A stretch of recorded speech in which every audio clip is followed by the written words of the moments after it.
Cassini is there in the Saturn system now, has been making discoveries for the last several years, and there's more to come.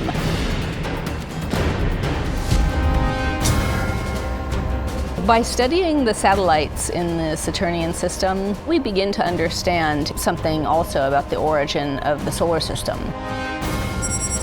There is strong evidence now that most of the surface of Titan is in fact covered with organic material of some kind.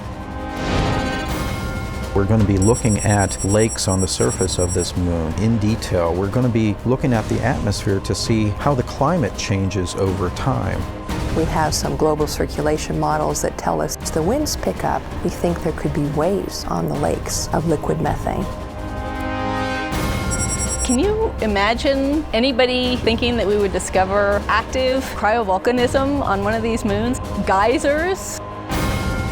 One of the things that we'll do in the next couple of years is make the first ever flyby through the plume when the plume output is at its maximum. And then of course there's the planet Saturn itself.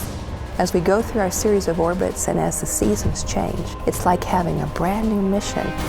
One Saturn year is nearly 30 Earth years. To be there for nearly half of a Saturn year is a once-in-a-lifetime opportunity. The sun now is coming up on the North Pole, so we're getting to see territory that was in darkness when we first arrived in 2004. Pretty soon we'll have the whole hexagon and the hurricane inside of it illuminated by the sun. And then of course the mission's end itself is completely unique. Starting in 2016, ending in 2017, these orbits will take us up and over the north and south poles of the planet. We're actually going to dive in between the innermost edge of the D-ring and the upper atmosphere of the planet itself. From that, we're going to learn how is Saturn constructed from inside out. We'll also get the magnetic field of the planet, the mass of the rings for the very first time, and get to sample a place that no spacecraft has ever flown before.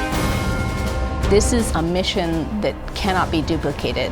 So we really want to take advantage of this opportunity to observe seasonal variation in the system.